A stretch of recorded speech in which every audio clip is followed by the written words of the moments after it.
Elena Morris rubbed her tired eyes as she hurried through the airport terminal. Her worn sneakers squeaked against the polished floor as she checked her watch for the 10th time. She was late, again. After working a 12-hour night shift at Memorial Hospital, she had barely made it home to shower and grab her already packed backpack before rushing to the airport.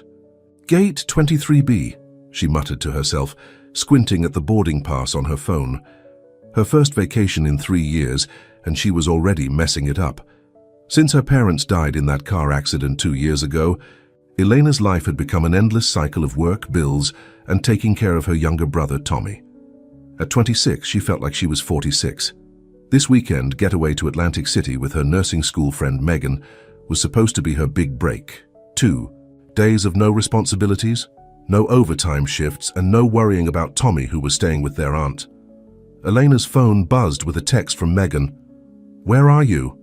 "They're boarding now." "Almost there," Elena texted back, though she wasn't sure where there was anymore. The airport signs blurred together as exhaustion clouded her vision. 2 hours of sleep wasn't enough for anyone, especially someone who had spent the night monitoring ICU patients. Elena turned a corner and saw a small gathering of people near a doorway. That must be it, she thought. The sign above read, "Private Aviation Terminal." That didn't sound right, but she was too tired to think clearly. A woman in a crisp uniform smiled as Elena approached. "Ms. Jenkins, we've been expecting you." Elena opened her mouth to correct her, but was interrupted by another uniformed staff member. "We are ready for boarding now. Mr. Carter is already on board." Elena blinked in confusion. Mr. Carter? Who was that? Before she could form a coherent question, she was being gently guided down a walkway toward an aircraft that looked nothing like the commercial planes she was used to. "Wait, I think there's been a mistake," Elena finally managed, but the flight attendant was already taking her backpack. "Don't worry about a thing. Mr. Carter said you might be running late. He's very understanding." The interior of the jet made Elena's jaw drop. Cream leather seats, wood paneling, and what looked like a fully stocked bar greeted her.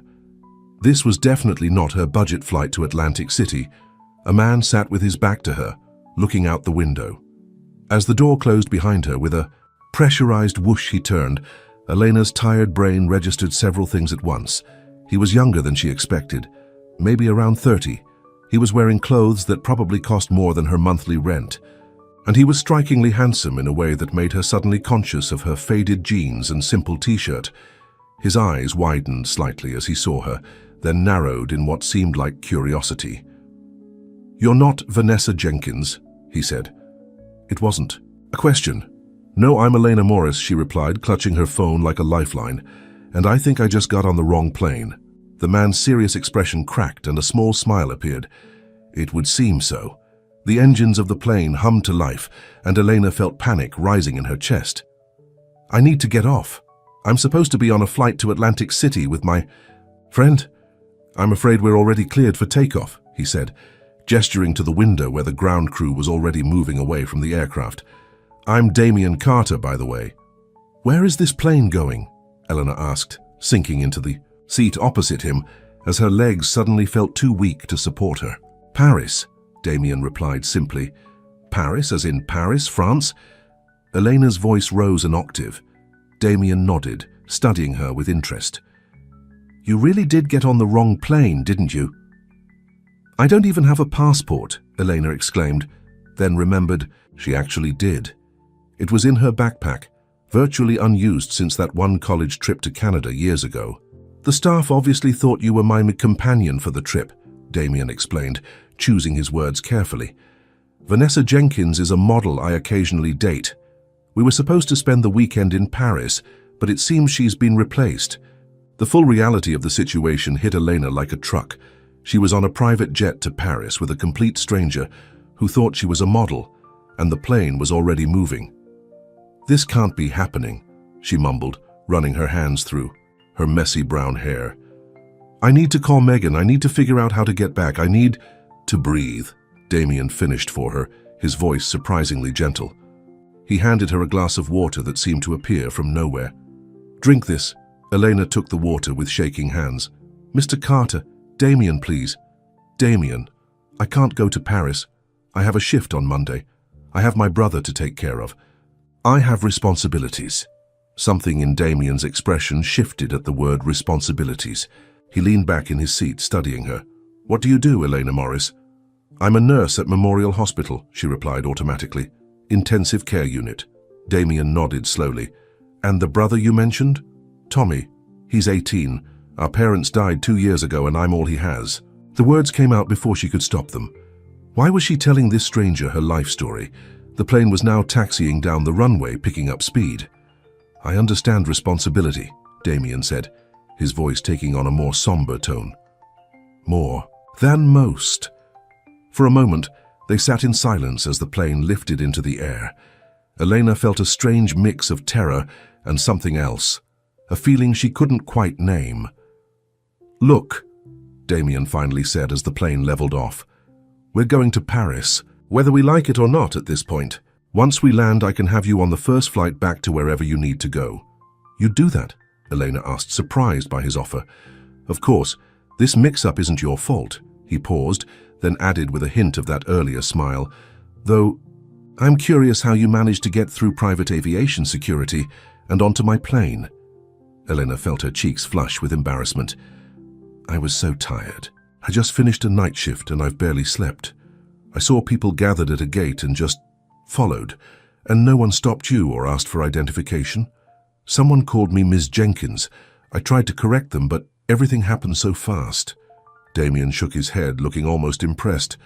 Well, Miss Morris, it seems you've accidentally infiltrated a security system that costs millions to maintain.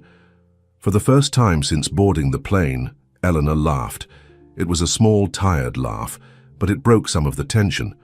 The flight attendant appeared with a tray of food that made Elena realize how hungry she was.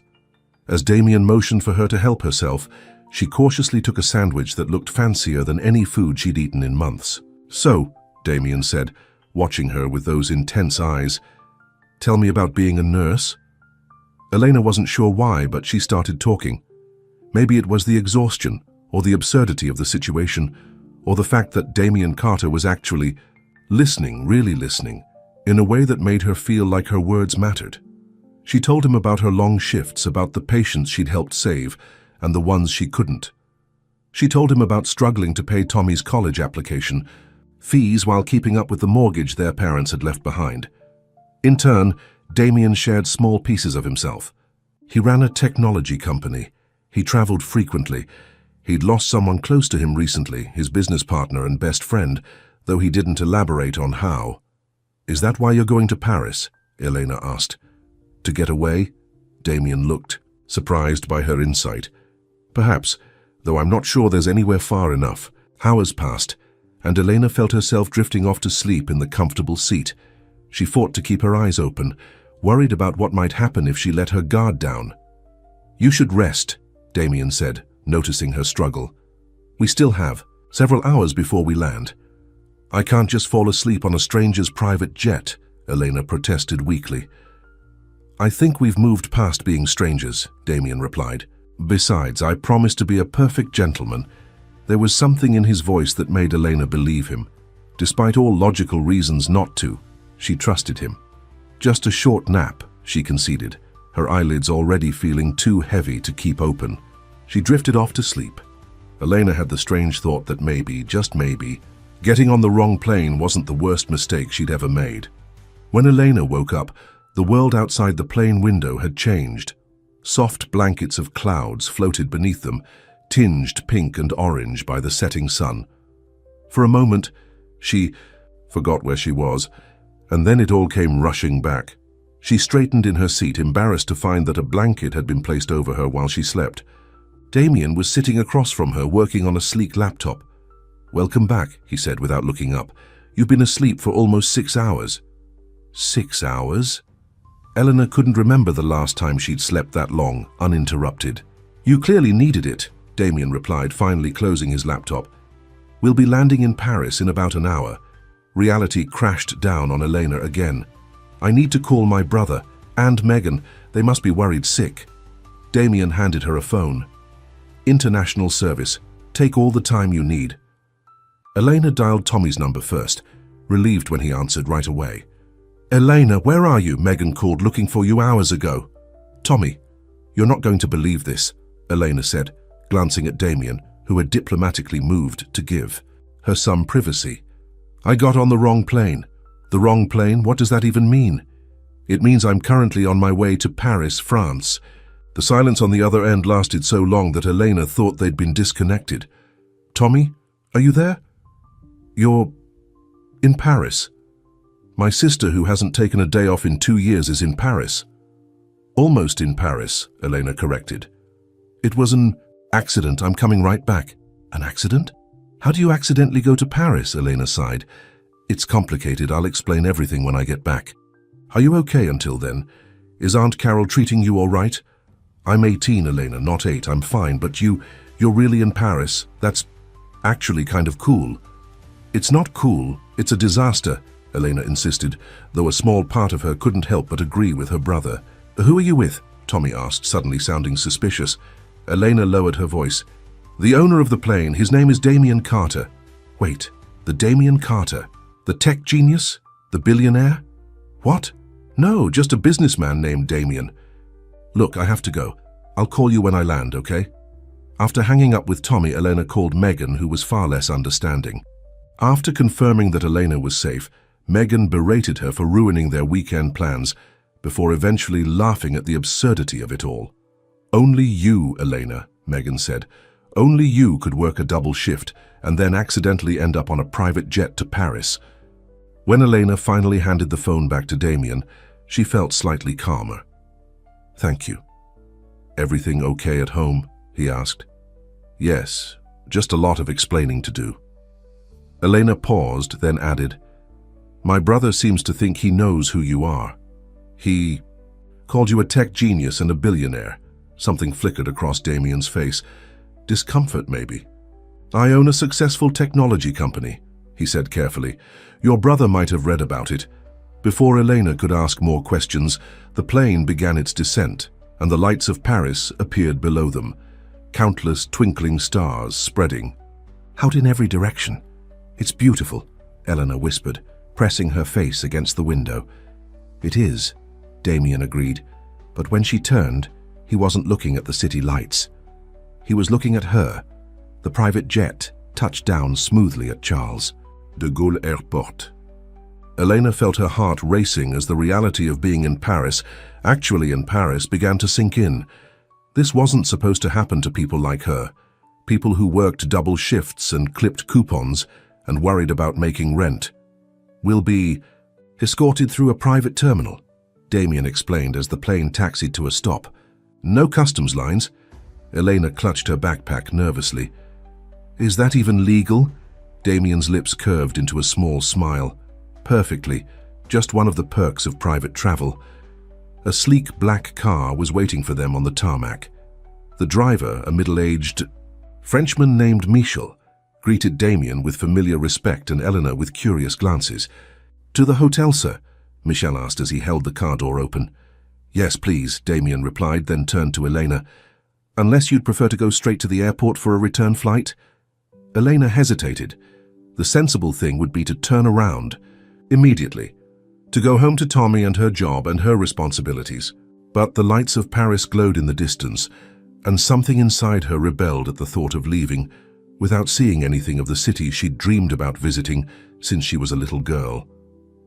Maybe I could stay just for the night?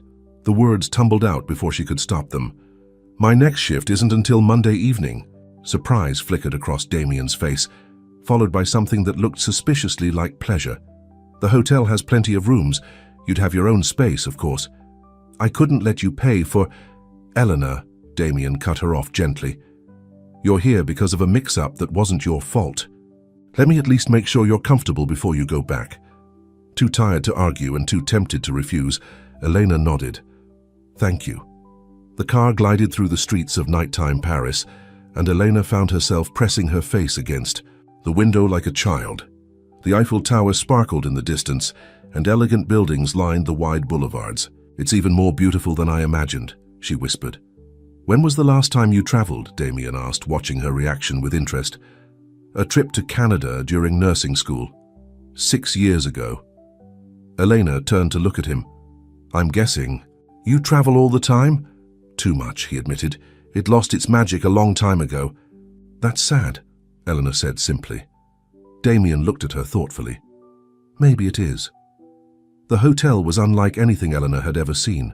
The lobby gleamed with marble and crystal chandeliers, and the staff seemed to materialize out of nowhere to assist them. "Mr. Carter, welcome back to La Royale," the manager greeted them.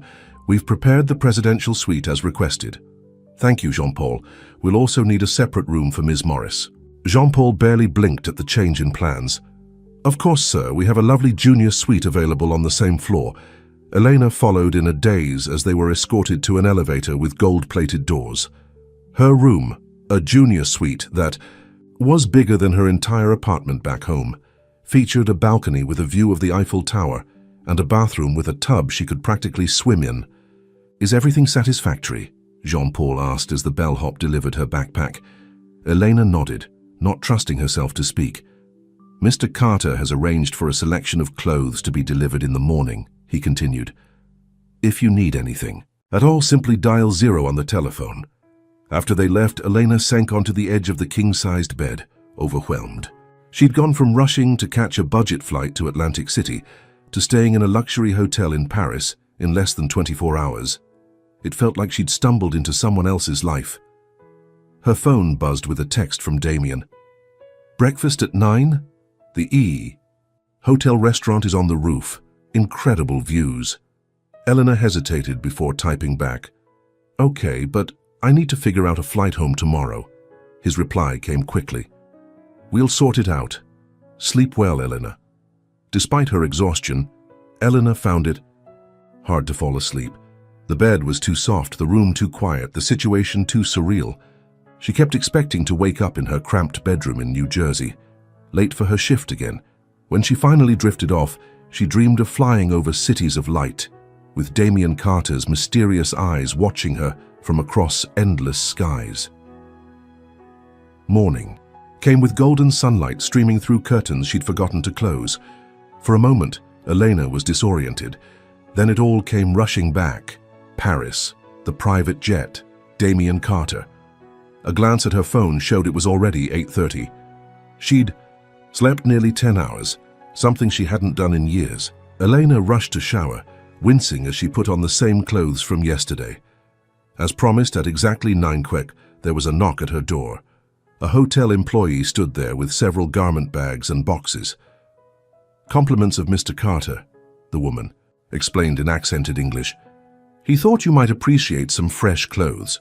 Before Elena could protest, the bags were laid across her bed, and the woman was gone. Inside, she found several simple but clearly expensive outfits, all mysteriously in her size. Jeans, blouses, dresses, even shoes and underwear. The thought of Damien selecting underwear for her made her face burn, though she suspected he'd probably had an assistant handle the actual shopping. Elena chose the least fancy option, dark jeans and a soft blue sweater that felt like a cloud against her skin. She couldn't remember the last time she'd worn anything new that wasn't a hospital uniform. The rooftop restaurant took her breath away. Glass walls provided a panoramic view of Paris in the morning light, the city spread out below like a living postcard. Damien was already seated at a corner table, reading something on a tablet. He looked up as she approached, and for a second, Elena saw something flicker in his eyes. Appreciation, maybe, or surprise. "You look rested," he said, standing to pull out her chair. "The clothes fit okay?" "Yes, thank you. But you really didn't have to." "I wanted to," he said simply, cutting off her protest. "Consider it an apology for the mix-up that brought you here." A waiter appeared with coffee and freshly baked pastries that made Elena's mouth water. As they ate, Damien explained that he'd managed to get her a seat on a flight back to New York the following evening. "Tomorrow?" Elena asked, surprised. "Not today. All the direct flights were full," Damien said, not quite meeting her eyes. "Unless you'd prefer a connecting flight through London or Frankfurt." Elena should have insisted on leaving immediately. That would have been the responsible thing to do. But the thought of one day, just one day, in Paris was too tempting. "Tomorrow is fine," she said. feeling a strange mixture of guilt and excitement. "I'll call Tommy and let him know." "Good," Damien said, looking genuinely pleased. "Then I have a proposal for you." Elena raised an eyebrow, suddenly wary. "Nothing improper," he added quickly, noticing her expression. "I thought perhaps I could show you Paris today. The real Paris, not just the tourist sites." "Why would you do that?" Elena asked, genuinely puzzled. "You must have better things to do than play tour guide for a stranger." Damien set down his coffee cup, considering her question seriously. "Because for the first time in a very long time, I'm actually curious about something. Someone, other than myself or my work." His honesty caught her off guard. "I don't understand. You're different, Elena Morris. You didn't recognize me when we met. You don't seem impressed by the plane or the hotel or any of this." He gestured around them. "Do you know how rare that is in my world?" "I'm just a normal person," Elena said, shrugging. "Exactly." Damien smiled, and it transformed his face completely, making him look younger and less guarded. "So, what do you say? One day in Paris with a not entirely normal person?" Against her better judgment, Elena found herself smiling back. "Okay, one day." They started at a small cafe tucked away on a side street, where Damien ordered for them in fluent French. The owner greeted him like an old friend, kissing him on both cheeks and casting curious glances at Elena. "Do you come to Paris often?" Elena asked, as they sipped espresso at a tiny table on the sidewalk. "I lived here for a while after college," Damien explained. "Before I started the company with—" He trailed off, a shadow crossing his face. "With your friend?" Elena prompted gently. "The one you mentioned on the plane?" Damien nodded, his expression closing off. "Mark. His name was Mark Fitzgerald." The way he said the name, with a mixture of pain and reverence, told Eleanor that this was a subject to approach carefully. "What was he like?" she asked. For a moment she thought Damien wouldn't answer. Then quietly he said, "Brilliant, fearless, the best person I've ever known." "I'm sorry for your loss," Elena said, recognizing the grief in his voice. Damien looked at her sharply. "I didn't say he died. You didn't have to." Working in the ICU had given Eleanor an intimate familiarity with loss. "It's in the way you talk about him." Damien was quiet for a long moment. "It was a year ago, a climbing accident in Colorado. We'd been friends since college, built the company together from nothing." He took a deep breath. "After he died, I couldn't bear to be in the office anymore. Everything reminded me of him. So you started traveling," Eleanor guessed. "Running, more like it." Damien's smile was bitter. "Not very brave of me, is it?" "Grief isn't about bravery," Eleanor said softly. "It's about survival." Damien looked at her with new interest. "You sound like you know something about it." "My parents died 2 years ago. Car accident." The words still hurt to say, but the sharp pain had dulled to a persistent ache. "That's when I became responsible for Tommy." "How old was he?" 16. Too young to lose both parents, but then again, who isn't? They sat in silence for a moment, connected by the shared experience of loss in a way Elena hadn't expected. "Come on," Damien said finally, standing and offering his hand. "I want to show you something." He led her through winding streets to a small, hidden garden behind an ancient church. Spring flowers bloomed in wild profusion, and a stone bench sat beneath a flowering cherry tree. "I used to come here to think when I lived in Paris," Damien explained. "Very few tourists know about it."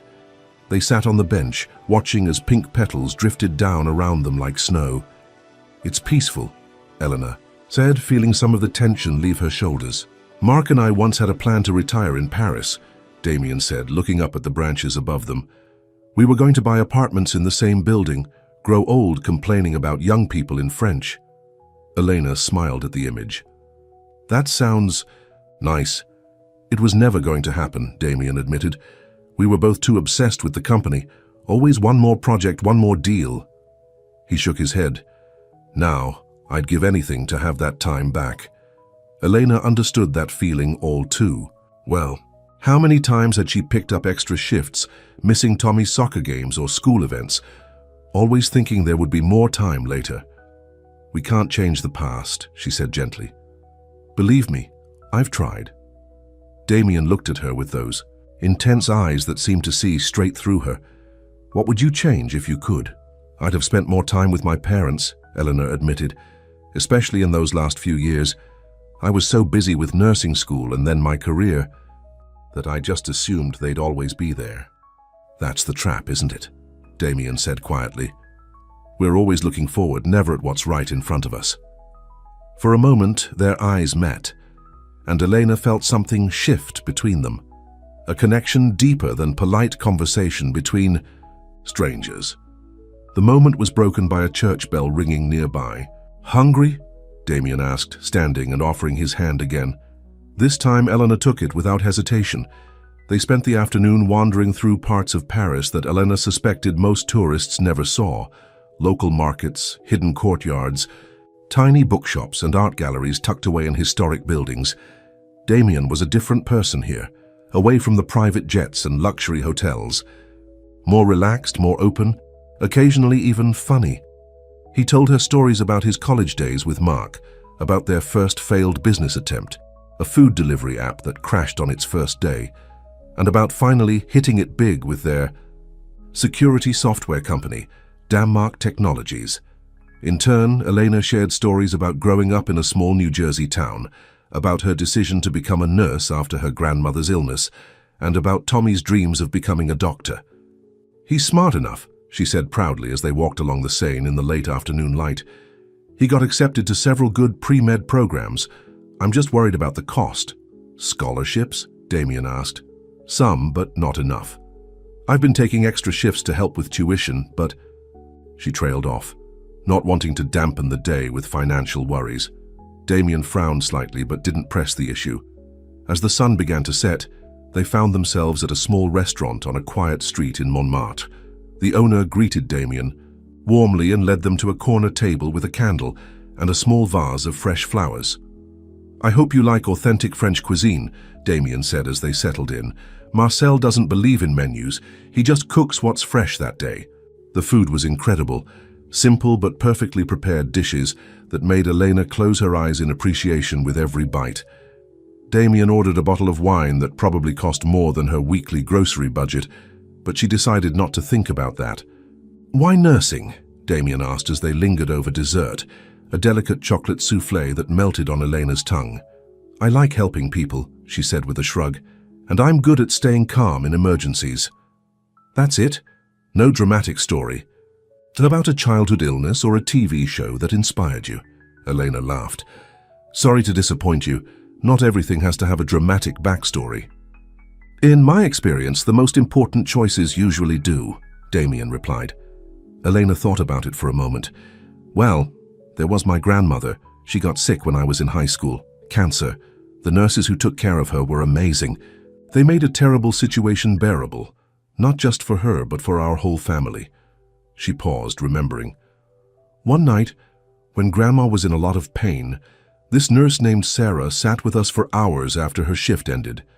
She didn't have to do that, but she did.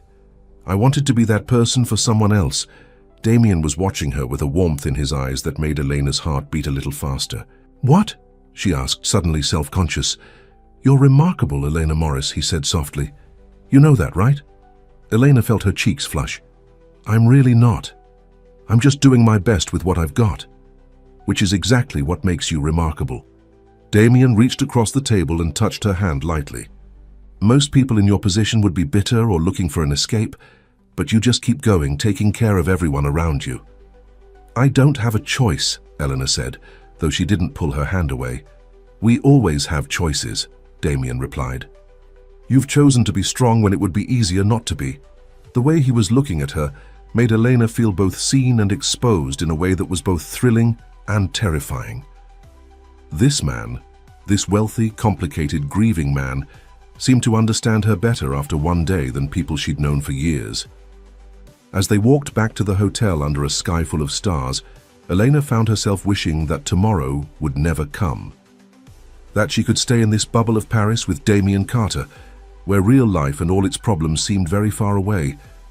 But reality was waiting, and tomorrow she would be back on a plane, heading home to her normal life of hospital shifts and bills and taking care of Tommy. This magical day would become just a strange story to tell, a memory that would seem less real with each passing year. Back at the hotel, Damien walked her to her room door. "Thank you for today," Eleanor said, suddenly, shy. "It was perfect." "The pleasure was mine," Damien replied, his voice low. He hesitated, then added, "Would you have dinner with me again tomorrow before your flight? There's another place I'd like to show you." Elena knew she should say no. Spending more time with Damien would only make it harder to leave. But the thought of one more evening in his company was too tempting to resist. "I'd like that," she said softly. For a moment they stood there, the air between them charged with unspoken possibilities. Then Damien leaned down and pressed a gentle kiss to her cheek. "Good night, Elena," he whispered, his breath warm against her skin. "Good night, Damien," she replied, her voice barely audible. As she closed the door behind her, Eleanor leaned against it, her heart pounding. What was she doing? Getting involved with someone like Damien Carter could only lead to heartbreak. They lived in completely different worlds, and yet as she got ready for bed, Elena couldn't stop smiling. For the first time in years, she felt truly alive, not just surviving, but living. That night, she dreamed of Paris streets and Damien's smile and possibilities she'd never dared to imagine before. Elena woke to sunlight streaming through her hotel room window and the distant sounds of Paris traffic. For a moment she lay still, savoring the softness of the sheets and the lingering dream of walking along the Seine with Damien. Her phone buzzed on the nightstand, a text from Tommy. "How's Paris with your billionaire? Send pics." Elena smiled and shook her head. Her brother had always had an active imagination. She quickly typed back, "He's not my anything, and I'll be home tomorrow." Another buzz. "Looked him up online. Damien? Carter is worth like $4 billion. His company makes security software. There are pics of him with celebrities and everything." Eleanor frowned, sitting up in bed. $4 billion, that couldn't be right. She grabbed her phone and typed Damien Carter Tech CEO into the search bar. Hundreds of results appeared instantly. Images of Damien at charity galas, tech conferences and business awards. Articles about Denmark Technologies and its revolutionary security systems. Lists of 30 under 30 and most eligible tech bachelors. One headline caught her eye. Tech billionaire Damien Carter retreats from public eye after partner's death. Elena clicked on it, her heart racing. The article, dated 8 months ago, described how Damien had become increasingly reclusive after the death of Mark Fitzgerald in a climbing accident. The company's stock had taken a hit as rumors swirled about Damien's mental state and the future of Denmark Technologies. There was even speculation about Damien selling his shares and walking away from the empire he'd built with his late friend. "Oh my God," Elena whispered, sinking back against the pillows. She wasn't just hanging out with some random rich guy. Damien Carter was apparently one of the wealthiest men in America, the kind of person who appeared on magazine covers and financial news shows, and he'd let her think he was just an ordinary businessman. Elena felt a wave of embarrassment wash over her. Had he been laughing at her naivety this whole time? Playing some kind of game with the clueless nurse who'd stumbled onto his private jet? Her phone buzzed again with another text from Tommy. "Hello? Are you dating a billionaire?" "I am not dating anyone," Elena typed back furiously. "And I'll explain everything when I get home." A knock at the door made her jump. Wrapping herself in the plush hotel robe, Eleanor peered through the peephole to see a hotel staff member with a rolling cart. "Breakfast, Ms. Morris," the young woman announced cheerfully when Elena opened the door. "Compliments of Mr. Carter." Before Elena could protest, the woman wheeled in a cart laden with fresh pastries, fruit, coffee, and a small vase holding a single red rose. "Mr. Carter asked me to inform you that he has a business meeting this morning, but hopes you'll join him for lunch at noon in the lobby," the woman said, handing Eleanor a small envelope. After she left, Eleanor opened the envelope to find a handwritten note. "Eleanor, business calls, unfortunately. Feel free to explore the hotel or rest this morning. The concierge can arrange anything you need. Looking forward to lunch and showing you more of Paris before your flight tonight." "Damien," Elena set the note down.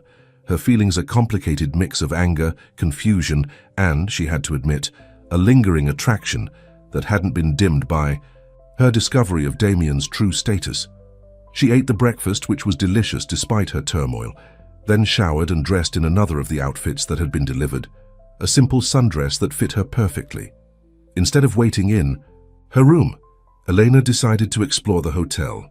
The concierge offered to arrange a spa treatment or shopping excursion, but she politely declined, preferring to wander the elegant public spaces on her own. In a quiet corner of the hotel's library, she found herself staring out at the Paris skyline, trying to make sense of the last 2 days. How had she gone from her normal struggling life to being in Paris with a man who could apparently buy and sell her hometown without blinking? Penny for your thoughts. Elena turned to find Damien standing behind her, looking slightly less formal than yesterday in dark jeans and a light blue button-down shirt that matched his eyes. "I think they're worth a bit more than that," Elena replied, a hint of challenge in her voice, "especially to a billionaire." Damien's expression shifted, a flicker of what might have been guilt crossing his features. "Ah, you've been doing some research. My brother did, actually." Elena crossed her arms. "Were you ever going to tell me, or was watching the clueless nurse fumble through your world too entertaining?" "Elena, no." Damien stepped closer, his voice earnest. "It wasn't like that at all." "Then what was it like? Because from where I'm standing, you've been less than honest with me." Damien ran a hand through his hair, looking surprisingly vulnerable. "You're right. I should have been upfront about who I am." He gestured to a nearby couch. "Can we sit, please?" Elena hesitated, then nodded, keeping a careful distance between them as they sat. "When you first walked onto that plane," Damien began, "I was intrigued. You clearly had no idea who I was, which almost never happens anymore. And then you told me about your life, your real life, with real problems and challenges. And I just..." He paused, searching for the right words. "I wanted to stay in that space where I was just a person to you, not a headline or a net worth figure." "So you lied to me." "I didn't lie," Damien countered. "I just didn't volunteer information." "That would have changed how you saw me." "That's splitting hairs, Damien. Maybe." He looked at her directly. "But can you honestly tell me you would have been as open with me yesterday if you'd known the full story?" Elena wanted to say yes, but she knew it wasn't true. She would have been guarded, self-conscious, probably even suspicious of his motives. "That's not the point," she said instead. "The point is that I deserved the chance to make that choice for myself." "You're right," Damien admitted, his shoulders slumping slightly. "I'm sorry, Elena. Truly." His apology seemed sincere, and despite her anger, Elena found herself softening. "Why did you do it, really?" Damien was quiet for a moment, looking out at the Paris skyline. "For the past year since Mark died, people have treated me differently, like I'm made of glass or like I'm nothing but a walking checkbook. My business partners tiptoe around me, afraid I'll walk away from the company. Women approach me with dollar signs in their eyes." He turned back to Elena. "And then there was you, exhausted, annoyed, completely unimpressed by me or my plane or any of it. It was refreshing." "So I was a novelty," Elena said flatly. "No." Damien shook his head, firmly. "You are real in a way that almost nothing in my life has felt since Mark died. Yesterday, showing you Paris, talking to you, it was the first time in a year that I didn't feel like I was just going through the motions." There was such raw honesty in his voice that Elena found it hard to maintain her anger. Still, she wasn't ready to let him off the hook completely. "You should have told me." "I know." Damien nodded. "And I was going to. Tonight at dinner. I just wanted one more day of being just Damien to you." Elena studied his face, looking for signs of manipulation or dishonesty, but found only genuine regret and something else. A vulnerability that seemed at odds with his public image as a tech titan. "I don't know what to say," she finally admitted. "Say." "You'll still have lunch with me," Damien suggested, a hopeful note in his voice. "And dinner before your flight, let me make it up to you." Elena knew the sensible thing would be to walk away now, to protect herself from getting any more entangled with this complicated man and the complicated feelings he stirred in her.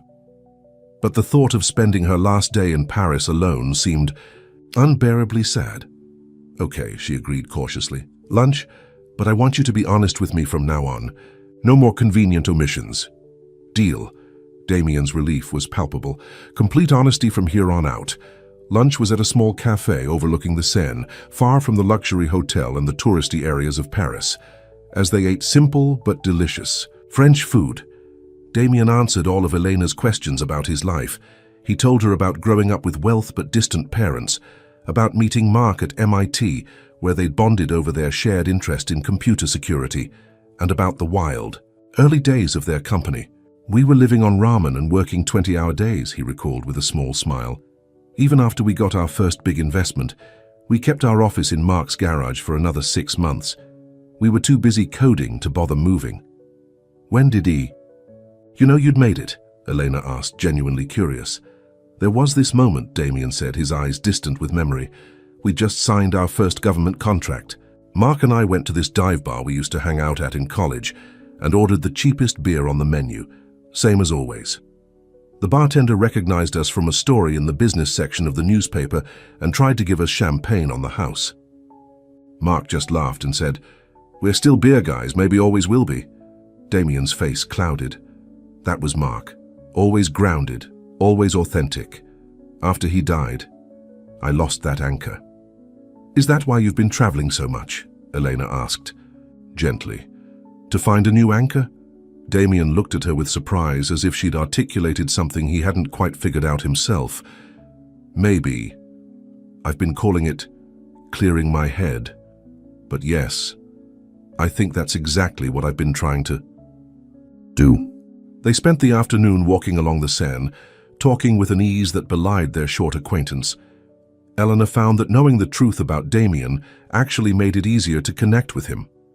The invisible barrier that his secret had created was gone, allowing a new kind of intimacy to develop between them. "Can I ask you something personal?" Damien said as they paused on a bridge to watch a tour boat pass below them. "After everything we've talked about today, I think that's allowed," Elena replied with a small smile. "Why haven't you moved on from that hospital in New Jersey? With your skills and experience, you could work anywhere, make more money." Eleanor leaned against the railing, considering the question. "It's complicated. After my parents died, I needed stability for Tommy. Changing jobs, maybe moving to a new city. It just seemed like too much upheaval when our lives had already been turned upside down. And now, Tommy's 18, almost in college. Now there's the financial reality," Elena admitted. "I've been at Memorial long enough to have decent seniority, good shifts. Starting over somewhere else might mean more money eventually, but in the short term it would be a risk. And I can't afford risks right now, not with Tommy's tuition to think about." Damien nodded thoughtfully. "You've sacrificed a lot for your brother."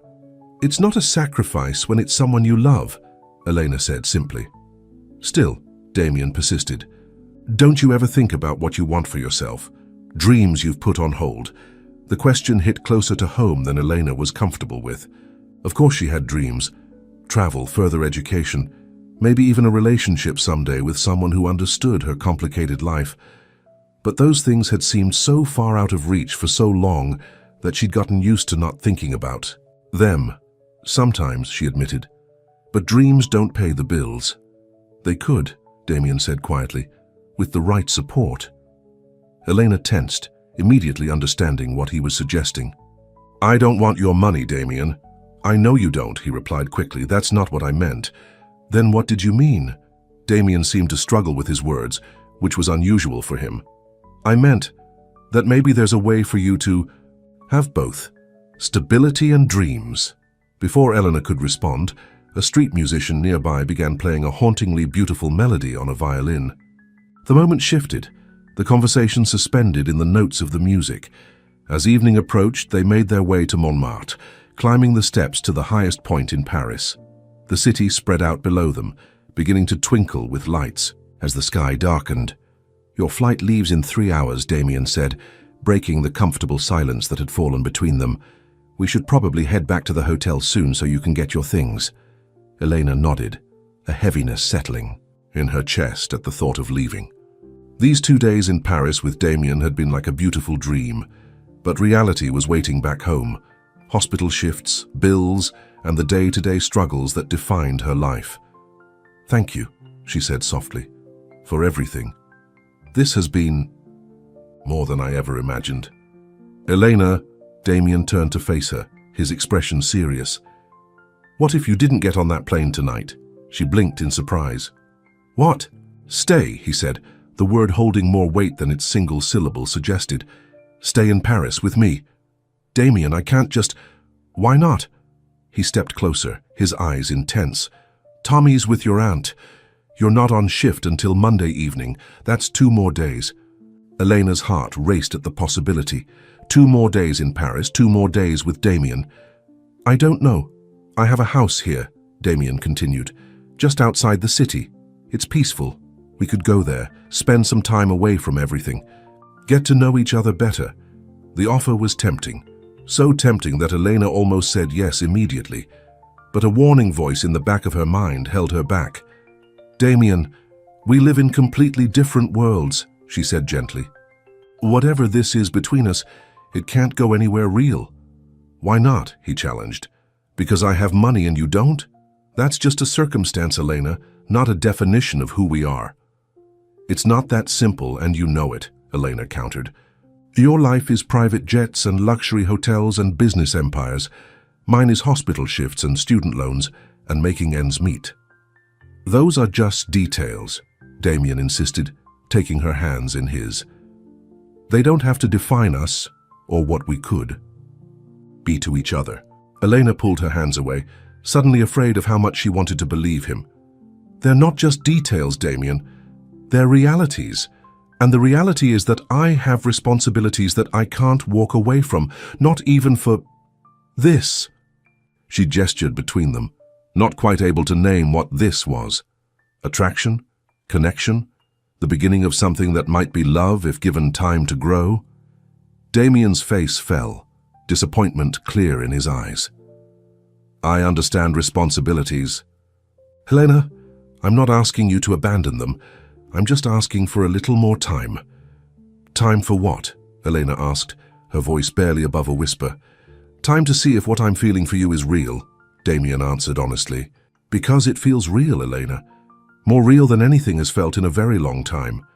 Elena's breath caught in her throat, the intensity in his eyes, the vulnerability in his voice. They matched the confusing storm of emotions in her own heart. "I'm scared," she admitted, the words slipping out before she could stop them. "Of what?" "Of letting myself believe in this. In you. In us." Elena took a shaky breath. "What happens when I go back to real life and you realize that the struggling nurse from New Jersey doesn't fit into your world after all?" "That won't happen," Damien said firmly. "You can't know that," Elena countered. "I know how I feel when—" "I'm with you," Damien said, moving closer again.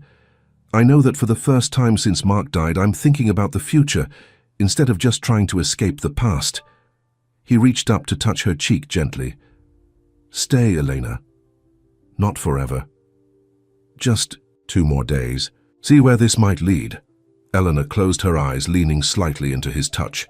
Everything in her wanted to say yes, to grab this unexpected chance at something beautiful and hold on tight. But she'd spent 2 years being the responsible one, putting everyone else's needs before her own. Could she really be selfish this once? "What about Tommy?" she asked, her practical nature asserting itself even now. "Call him," Damien suggested. "Make sure he's okay with your aunt for 2 more days. I can arrange for you to be back by Monday. Afternoon, plenty of time before your shift." It was a reasonable solution, addressing her main concern. What was holding her back now was just fear. Fear of the unknown, fear of getting hurt, fear of losing herself in Damien's world. Elena hesitated, standing on the precipice of a decision that felt momentous in ways she couldn't fully articulate. The lights of Paris seemed to wink at her encouragingly from below, as if the city itself was urging her to take this chance. To choose something unexpected and potentially wonderful, even if just for a little while. "Okay," she finally whispered. 2 more days. The smile that broke across Damien's face was like sunrise, warm and full of promise. He pulled her gently into his arms, holding her as if she were something precious. "You won't regret it," he murmured against her hair. Elena wasn't sure if that was true. But as she stood there in his embrace, with Paris spread out below them and the stars appearing overhead, she knew one thing for certain: she would have regretted walking away. As they made their way back down the hill, hand in hand, Eleanor felt like she was stepping into a new version of her life, one where dreams weren't just distant impossibilities, but real, tangible things within her grasp. She called Tommy from the car, explaining her change of plans without going into detail about her feelings for Damien. To her surprise, her brother was entirely supportive. "Are you kidding? Stay in Paris. Aunt Carol's fine, and I've got study group all weekend anyway." There was a pause. Then Tommy added more seriously, "You deserve this, Elena. You've put your life on hold for me long enough." His words brought tears to her eyes. When had her little brother become so perceptive, so mature? "I love you, Tommy," she said, her voice thick with emotion. "Love you too, sis. Now go have an adventure. Take lots of pictures." After hanging up, Elena looked over at Damien, who was pretending not to listen to her conversation. "Tommy says I should stay," she told him, a small smile playing on her lips. "Smart kid," Damien replied, his eyes warm as they met hers. "Must run in the family." Instead of going back to the hotel, Damien directed the driver to take them straight to his house in the French countryside. As they left the city behind, Eleanor felt a strange mixture of excitement and nervousness fluttering in her stomach. What had she just agreed to? 2 more days with a man she'd known for less than 48 hours. A man who lived in a world completely different from her own. A man who, despite his wealth and status, seemed just as lost and searching as she was. The car turned down a tree-lined driveway illuminated by subtle landscape lighting. At the end stood a beautiful stone house that looked like it had been there for centuries, though Eleanor could tell from the modernized windows and other details that it had been extensively renovated. "Home sweet home," Damien said as the car came to a stop. "At least one of them." "How many homes do you have?" Elena asked, genuinely curious. Damien looked slightly embarrassed. "A few. Apartment in New York, house in Malibu, chalet in Aspen, this place, and the penthouse in Boston where I actually spend most of my time." "Wow," Elena said, trying to imagine owning even one home, let alone 5. "It's excessive, I know," Damien admitted as he helped her from the car. "Mark used to give me a hard time about it. He kept the same 2-bedroom apartment even after we were worth billions." "He sounds like he was a good friend," Eleanor said softly. "The best," Damien agreed, a sad smile crossing his face. "He would have liked you, Eleanor, very much." The house was just as beautiful inside as out, elegant but comfortable with a mix of antique furniture and modern amenities. A housekeeper greeted them, seeming unsurprised by their arrival. "Madame Bertrand keeps the house ready for me," Damien explained as the older woman took their coats. "She lives in the guest house with her husband, who manages the grounds." After a light dinner prepared by Madame Bertrand, Damien gave Elena a tour of the house.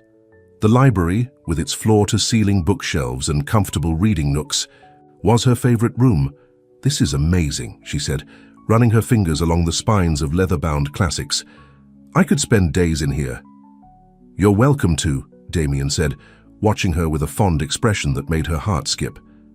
"There's a guest room prepared for you upstairs. Blue door at the end of the hall." Elena's cheeks warmed at the implication that they would be sleeping separately. Of course they would. They'd known each other for all of 2 days. But something in the way Damien had said it made her wonder if he'd been considering other arrangements. The mainway.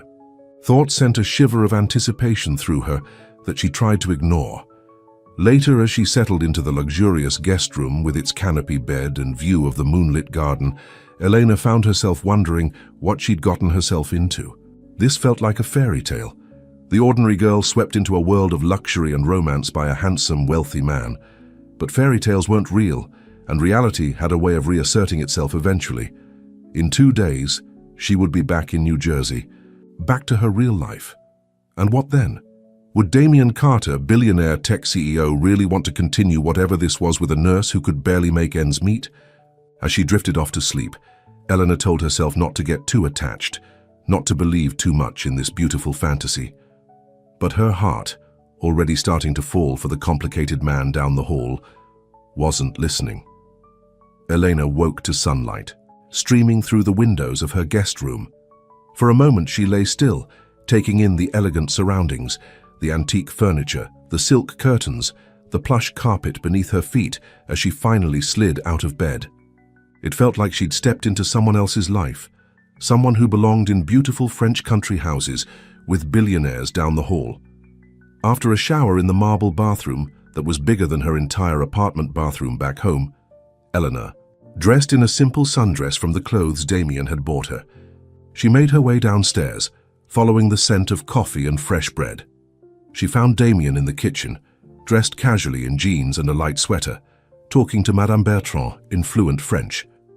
He looked up when Elena entered, his entire face brightening. "Good morning," he said, switching to English. "Sleep well?" "Better than I have in years," Eleanor admitted with a smile. "Your house is beautiful." "Our home for the next 2 days," Damien replied, pulling out a chair for her at the kitchen table where breakfast was laid out. "I thought we could take it easy today. There's a farmer's market in the village if you'd like to explore, or we could just relax here.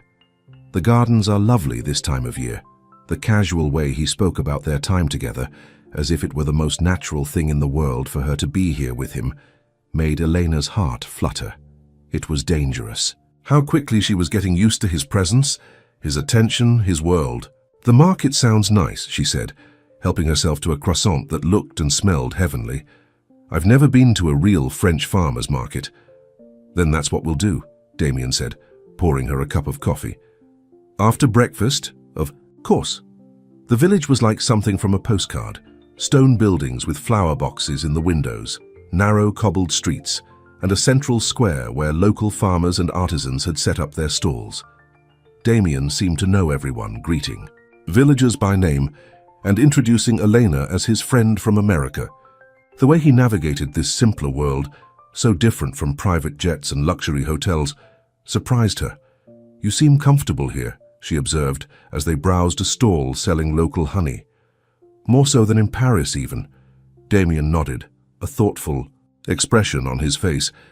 "This place, it's real in a way that a lot of my life isn't. The people here don't care about Danmark's stock price or who I'm dating or what the business blogs are saying about me. Is that why you bought a house here? To escape?" "Partly," Damien admitted, paying for a jar of honey without haggling over the price. "But also because it reminds me of summers when I was a kid. Before my parents got divorced, we used to rent a place in the French countryside. It's one of the few happy memories I have of us all together." Elena felt herself softening, further toward him. Behind the wealth and success was a man with his own scars, his own complicated past. "What about you?" Damien asked as they continued walking. "Any happy childhood memories you hold on to?" Eleanor thought for a moment. "My dad used to take Tommy and me camping every summer. Nothing fancy, just a tent in the state park about an hour from our house. We'd fish and tell ghost stories around the campfire." She smiled at the memory.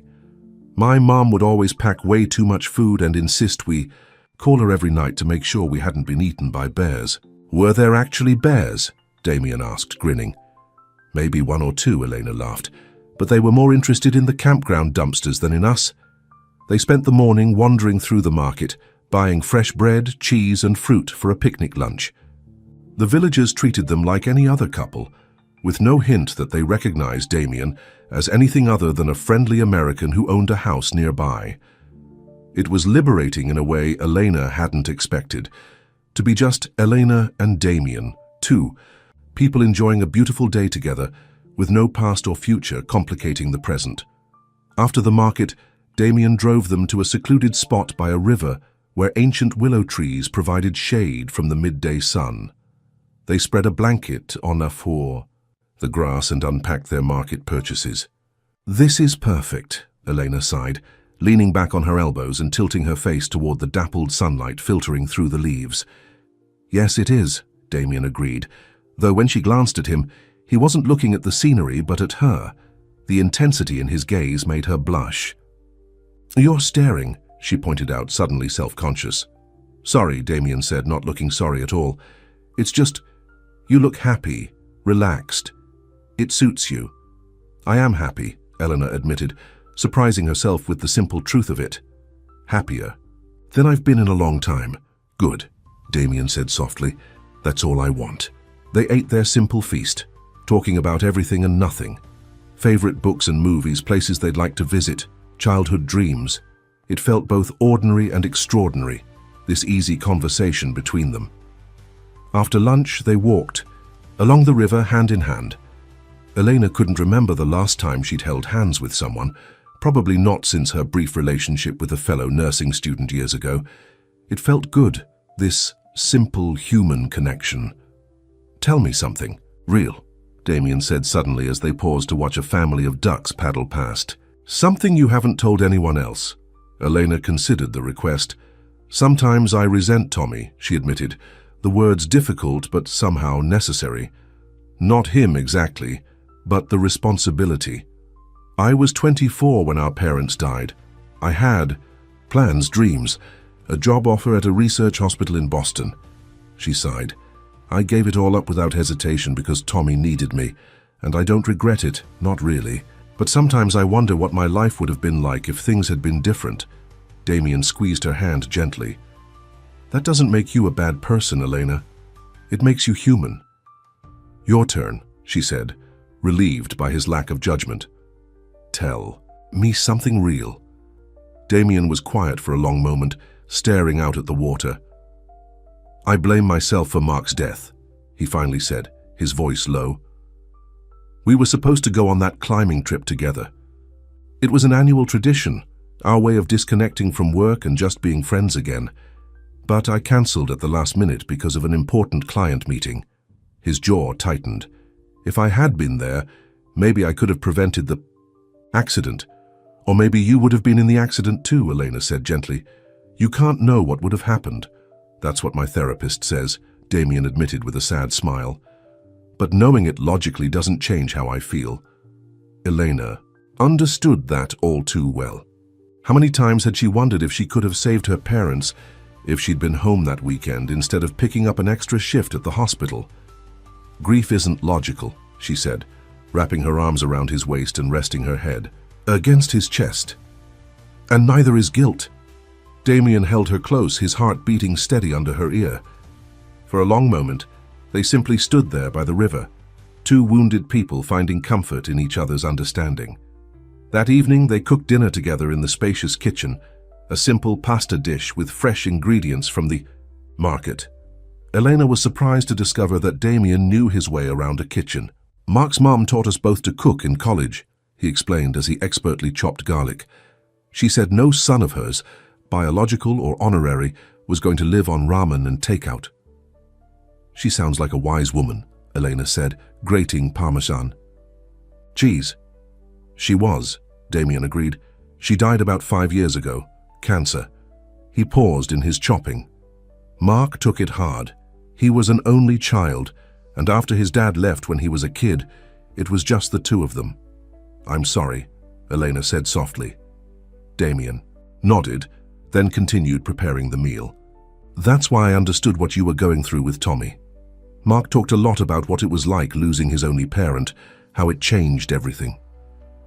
The parallels between their experiences struck Elena anew.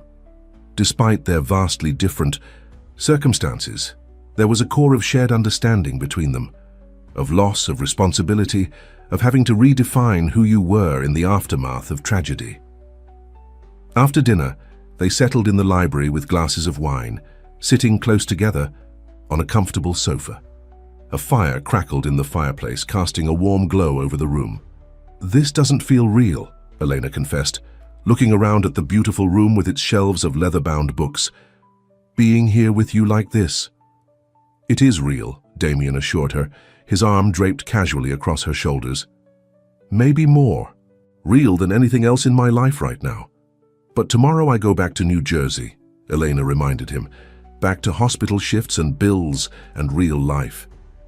Damien was quiet for a moment, swirling the wine in his glass. "What if there was a way to combine our worlds?" he finally asked. "Your real life and whatever this is between us." Elena's heart skipped. "What do you mean?" I mean, Damien set his glass down and turned to face her. Elena, I know we've only known each other for 3 days. I know this is fast and probably crazy, but there's something between us that I haven't felt in a very long time, maybe ever. And I don't want to lose it when you get on that plane tomorrow. I don't want to lose it either, Elena admitted, her voice barely above a whisper. But I don't see how this works, Damien. Your life is here, and in Boston, and New York, and wherever your business takes you. Mine is in New Jersey, with Tommy. And my job. I can come to New Jersey, Damien said, as if it were the most obvious solution in the world. I can work from anywhere, and you could visit me sometimes, weekends, days off. The idea was tempting, so tempting that Eleanor was afraid to believe it could be real. Long-distance relationships are hard enough when both people live normal lives, she pointed out. Add in our differences and I just don't know. What differences? Damien challenged, taking her hands in his. So I have money and you don't. So what? That's circumstance, not character. It's not just the money, Eleanor tried to explain. It's the worlds we live in, the expectations, the possibilities. Tell me what you're really afraid of, Damien said softly. Elena looked into his eyes, finding the courage to be completely honest. I'm afraid that once the novelty wears off, once you've had your fill of real life with the struggling nurse from New Jersey, you'll move on, and I'll be left picking up the pieces of my heart while you jet off to your next adventure. Damien's expression softened with understanding. Eleanor, you're not a novelty to me. He paused, searching for the right words. You're like coming up for air after being underwater for too long. You make me feel alive again, connected, like maybe there's still good in the world worth fighting for. His words touched something deep inside her, a place that had been closed off since her parents died, a place where hope lived. I'm scared, she admitted. Me too, Damien confessed, surprising her. I'm terrified of messing this up, of not being good enough for you, of dragging you into a world that might hurt you. But I'm more afraid of letting you go without even trying to make this work. He reached up to cup her face gently. I'm not asking for promises, Elena. I'm just asking for a chance, for both of us. The tenderness in his touch, the sincerity in his voice, they were Elena's undoing. She leaned forward, closing the small distance between them, and pressed her lips to his. Damien responded immediately, his arms wrapping around her as he deepened the kiss. It was gentle at first, then increasingly urgent, as if they were both trying to communicate everything they couldn't yet say in words. When they finally pulled apart, both slightly breathless, Damien rested his forehead against hers. Is that a yes? He asked, a hint of his usual confidence returning. Elena smiled, feeling lighter than she had in years. It's a let's try, she clarified. One day at a time. I'll take it, Damien murmured before kissing her again. Later that night, as they stood at the threshold of her guest room, there was a moment of uncertainty. The attraction between them was undeniable, but Eleanor wasn't ready to take that step yet, not when everything was still so new, so fragile. Good night, Damien, she said softly, placing a gentle kiss on his cheek. He seemed to understand without her having to explain. Good night, Elena, he replied, squeezing her hand before letting her go. Sweet dreams. As she closed the door, Elena leaned against it, her heart full of conflicting emotions. Excitement, fear, hope, and something deeper that she wasn't quite ready to name. Their last day in France dawned bright and clear. They spent it exploring the countryside around Damien's house, visiting a small chateau, having lunch at a centuries-old vineyard, and walking through fields of wildflowers that stretched as far as the eye could see. It was a perfect day, made bittersweet by the knowledge that it would end with Elena on a plane back to New Jersey. As the afternoon waned, they returned to the house to collect Elena's few belongings before the drive to the airport. In her room, she found a small wrapped package on the bed with a note in Damien's handwriting. Something to remember our time in Paris. D. Inside was a delicate silver necklace with a small pendant shaped like the Eiffel Tower. It was beautiful, but not ostentatious. Exactly the kind of thing Elena would have chosen for herself if she could have afforded such a luxury. She put it on immediately, the pendant resting just above her heart. It felt right there, a tangible reminder of these magical days. Downstairs, Damien was waiting in the foyer, her backpack already in hand. His face brightened when he saw the necklace. "You like it?" he asked, looking uncharacteristically uncertain. "It's perfect," Elena assured him, touching the pendant gently. "Thank you." The drive to the airport was quiet, both of them lost in their own thoughts. As they approached the terminal, Damien finally broke the silence. "I've arranged for a private lounge where we can wait until boarding," he said. "Unless you'd prefer." "The main terminal?" Elena shook her head. "The lounge is fine."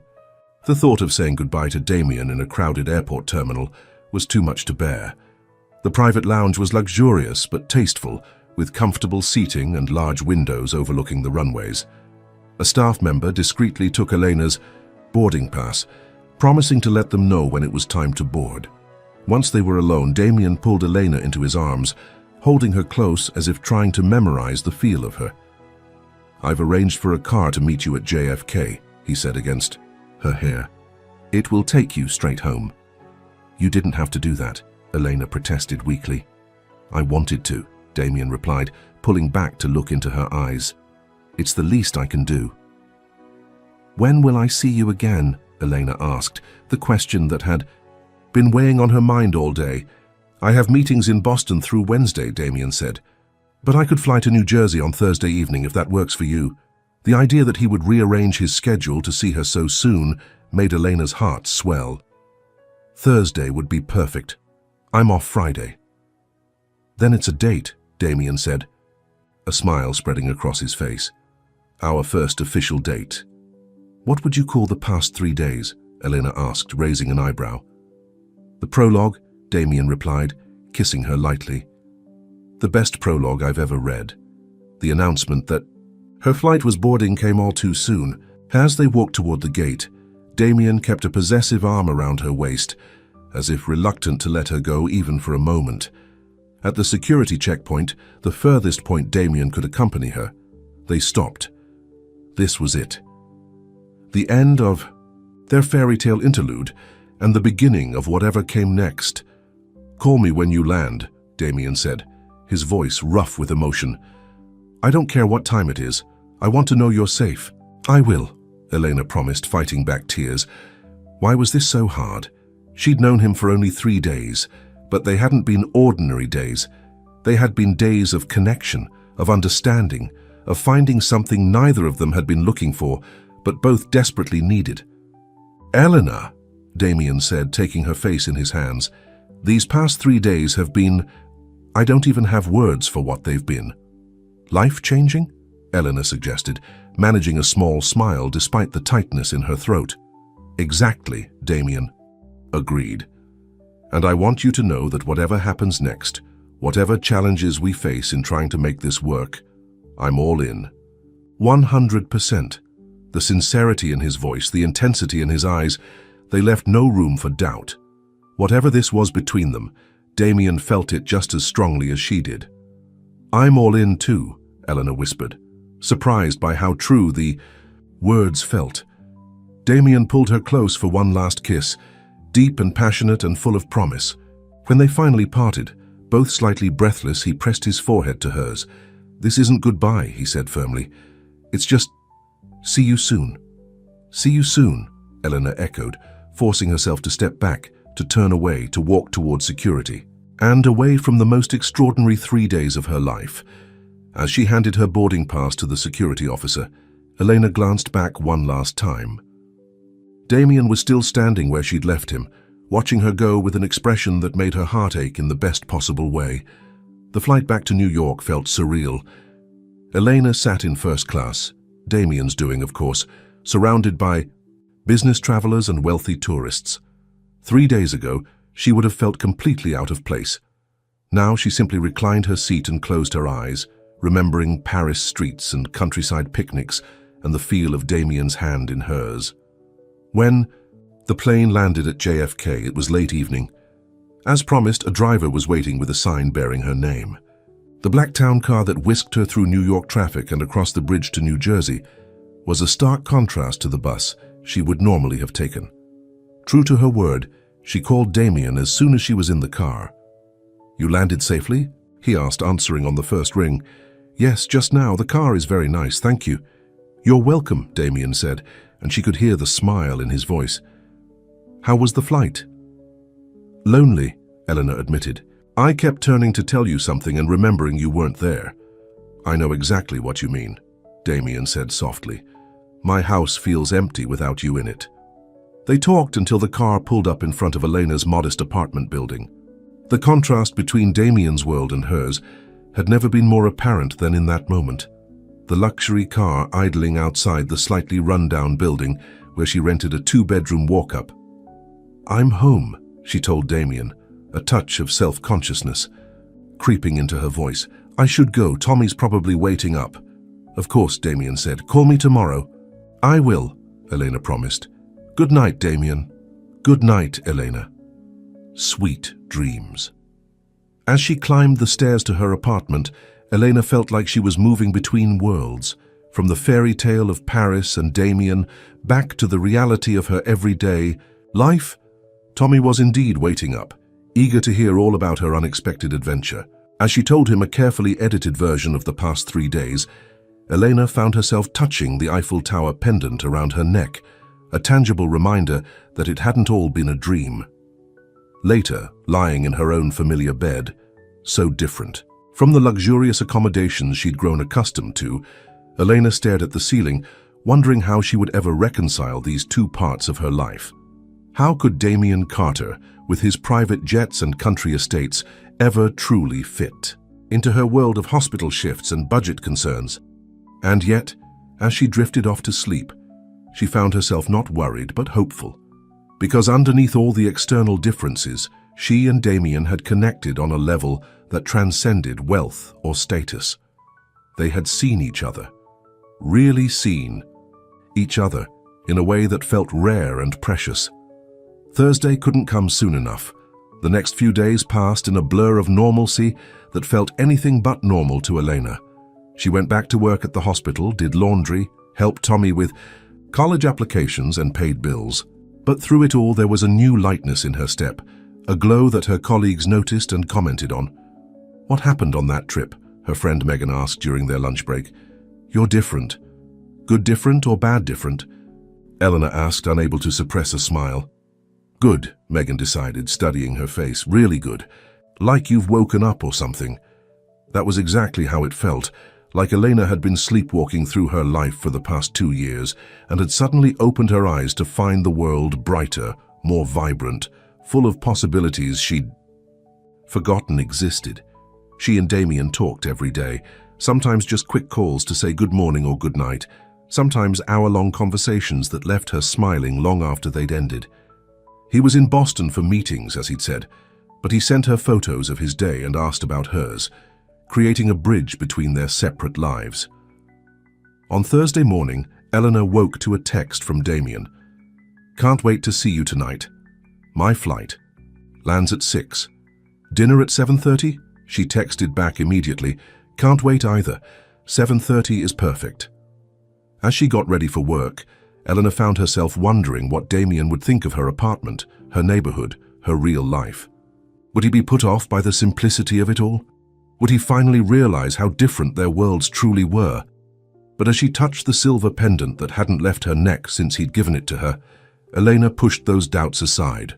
Damien had seen who she was from the beginning. Tired nurse, responsible sister, ordinary woman with ordinary problems. And he'd chosen her anyway. That evening, Elena took extra care with her appearance, settling on a simple blue dress that brought out her eyes and the silver Eiffel Tower necklace that now meant so much to her. Tommy, who had been surprisingly supportive of her budding relationship with Damien, gave her a thumbs up as she emerged from her bedroom. "You look great, sis," he said sincerely. "Billionaire guy won't know what hit him." "His name is Damien," Eleanor reminded him, though she couldn't help but smile at her brother's enthusiasm. "And please try not to call him Billionaire guy to his face." "No promises," Tommy teased, then grew more serious. "He makes you happy, doesn't he?" Eleanor nodded, touched by her brother's concern. "He does. It's new and complicated and probably a little crazy, but yes, he makes me happy." Then that's all that matters, Tommy said with a wisdom beyond his 18 years. After everything you've done for me, you deserve to be happy, Elena. Before she could respond, there was a knock at the door. Elena's heart leaped. Damien was early. She opened the door to find him standing there, looking slightly less polished than usual in jeans and a casual button-down shirt, holding a bouquet of wildflowers similar to those they'd walked through in the French countryside. "Hi," he said, his eyes taking in the sight of her with an appreciation that made her blush. "Hi yourself," Elena replied, stepping back to let him in. "You're early." "I couldn't wait," Damien admitted, handing her the flowers. "These reminded me of our walk." "They're beautiful," Elena said, deeply touched by the thoughtful gesture. "Come in, I want you to meet Tommy." As Elena watched Damien and her brother shake hands and exchange greetings, she was struck by how natural it felt to have him here in her apartment. He didn't look out of place or uncomfortable. He looked right, like he belonged. "Nice place," Damien said, glancing around the modest living room with its second-hand furniture and family photos. "It's not much," Elena said, suddenly self-conscious despite herself. "It's a home," Damien corrected her gently. "A real home. You can feel it the moment you walk in." The simple observation, so sincere and appreciative, eased some of the tension. Elena hadn't even realized she was carrying. This was who Damien was, beneath the wealth and privilege, a man who understood what truly mattered. Exhausted nurse Elena Morris stumbles onto a private jet and into billionaire Damien Carter's world. A twist of fate sends her soaring toward a life she never imagined. But will reality bring her back down? Before we get into the story, comment below where in the world you are watching from today. They went to a small Italian restaurant in Elena's neighborhood, a family-owned place where the pasta was homemade and the owner knew Elena by name. It wasn't fancy or expensive, but the food was excellent and the atmosphere warm and inviting. "This is perfect," Damien said, as they settled into a corner booth. "Exactly the kind of place I was hoping you'd choose." "Really?" Elena asked, surprised. "I thought you might prefer something more upscale." Damien shook his head. "I spend too much time in upscale restaurants with people who only care about being seen. This is much better, somewhere real with someone real." Over dinner they talked about their days apart, catching up on the details they hadn't shared in their calls and texts. Damien told her about his meetings in Boston, about the challenges of stepping back into a leadership role at the company after months of semi-absence. "Mark's death left a huge hole," he explained. "Not just personally, but in the company. He was the creative genius behind most of our best products. I'm more of the business guy." "And now?" Elena asked. "Now I'm trying to find a new path forward," Damien said thoughtfully. "For the company and for myself, being with you these past few days has helped me see things more clearly." "How so?" "You remind me that there's more to life than work, than success, than money," he explained. "Watching you talk about your patients, your brother, it's obvious that you find meaning in caring for others. It made me realize that I've been looking for meaning in all the wrong places." The conversation flowed easily as they shared a bottle of wine and a tiramisu for dessert. By the time they left the restaurant, walking hand in hand back to Elena's apartment, it felt as if they'd been doing this for years, rather than having just met less than a week ago. At her door, Damien pulled her close, kissing her with a tenderness that made her heart ache. "When can I see you again?" he asked, his voice husky. "I'm off tomorrow," Elena reminded him. "And the weekend." "Perfect," Damien said, his eyes lighting up. "I've cleared my schedule for the next 3 days. I thought maybe I could take you somewhere, anywhere you want to go." Elena smiled, an idea forming. "Actually, there is somewhere I'd like to go, but it's not Paris or Rome or anywhere fancy." "Name it," Damien said immediately. "It's yours." "The state park where my dad used to take us camping," Elena said. "It's beautiful this time of year. We could rent a cabin for the weekend, hike the trails, sit by the lake." Damien looked surprised, then pleased. "I haven't been camping since college," he admitted, "and never in a cabin. It sounds perfect." His enthusiasm for her simple suggestion touched Elena deeply. Here was a man who could take her anywhere in the world, and he was genuinely excited about a weekend in a rustic cabin in a New Jersey state park. "It's settled then," she said, kissing him again. Our first real vacation, together. The first of many, Damien promised. As he walked away, turning back once to wave before disappearing down the stairs, Elena felt a sense of certainty wash over her.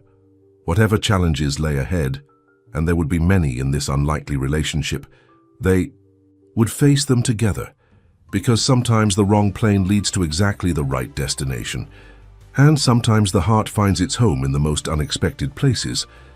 At the top of the stairs in her modest apartment building, with the silver Eiffel Tower pendant warm against her skin, Elena whispered the words she hadn't yet said aloud, but felt with every fiber of her being. "I love you, Damien Carter." And somewhere across the city, in a luxury hotel suite with a view of the lights of New Jersey across the water, Damien was making plans for a future he'd never imagined, but now couldn't live without. A future with Elena Morris, the woman who had accidentally boarded his private jet and permanently changed the course of his life. The end.